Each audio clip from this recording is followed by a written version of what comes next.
கன்னியாகுமரியில் திருவள்ளுவர் சிலை, விவேகானந்தர் பாறை இடையே அமைக்கப்பட்டுள்ள கண்ணாடி கூண்டு நடைபாலத்தை முதலமைச்சர் ஸ்டாலின் இன்று திறந்து வைத்தார். புதுமை பெண் விரிவாக்க திட்டத்தையும் தொடங்கி வைத்த முதல்வர், பெண்களுக்கு எதிராக எந்த தடை வந்தாலும் அதை உடைப்பேன் என தெரிவித்துள்ளார். விவரிக்கிறார்கள் செய்தியாளர்கள் ராமசுந்தரம் மற்றும் பிரசாத். அரசு பள்ளிகளில் 6 முதல் 12ஆம் வகுப்பு வரை பயின்று உயர்கல்வியில் சேரும் மாணவிகளுக்கு புதுமை பெண் திட்டத்தின் கீழ் மாதம் 1000 ரூபாய் வழங்கப்படுகிறது. இதன் தொடர்ச்சியாக அரசு உதவி பெறும் பள்ளிகளில் படித்த 75,028 மாணவிகள் பயன்பெறும் வகையில் புதுமை பெண் திட்டம் விரிவாக்கம் செய்யப்பட்டுள்ளது. இதனை தூத்துக்குடியில் இன்று தொடங்கி வைத்த முதலமைச்சர் ஸ்டாலின் பிரத்யேக வங்கி அட்டையை மாணவிகளுக்கு வழங்கினார்.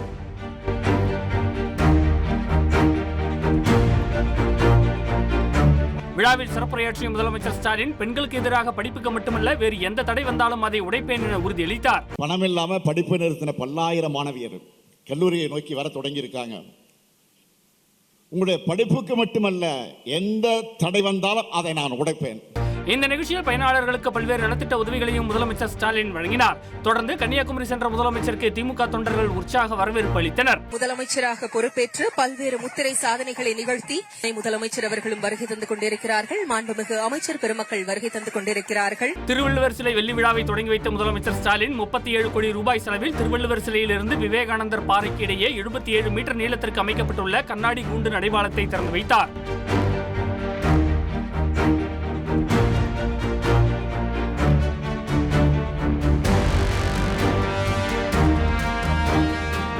செய்தியாளர் பிரசாத் வழங்கும் கூடுதல் தகவல். திருவள்ளுவர் சிலை வெள்ளி விழா 2வது நாள் நிகழ்ச்சி நாளை காலை 9 மணிக்கு துவங்குகிறது. இந்த நிகழ்ச்சி தலைமை தாங்குகின்ற முதல்வர் மு.க. ஸ்டாலின் காலையில் வெள்ளி விழா மலரை வெளியிடுகிறார். சிங்கப்பூர் அமைச்சர் சண்முகம் தினமொரு திருக்குறள் நூலை வெளியிடுகிறார். தொடர்ந்து திருவள்ளுவர் பசுமை பூங்கா திறந்து வைத்தல், அதே போன்று திருக்குறள் கண்காட்சி துவக்கி வைத்தல், திருவள்ளுவர் சாலைக்கு பெயர் சூட்டுதல், திருவள்ளுவர் சிலைக்கான தோரண வாயில் அடிக்கல் நாட்டுதல் போன்ற நிகழ்ச்சி நடைபெறுகிறது. அதன் தொடர்ச்சியாக முதலமைச்சர் மு.க. ஸ்டாலின் உரையாற்றுகிறார். அதன் பின்பு கருத்தரங்கமும் நடைபெற்று நிறைவேறுகிறது. ரஞ்சித். நன்றி பிரசாத். செய்திகளை உடனுக்குடன் தெரிந்து கொள்ள உடனே சப்ஸ்கிரைப் பண்ணுங்க.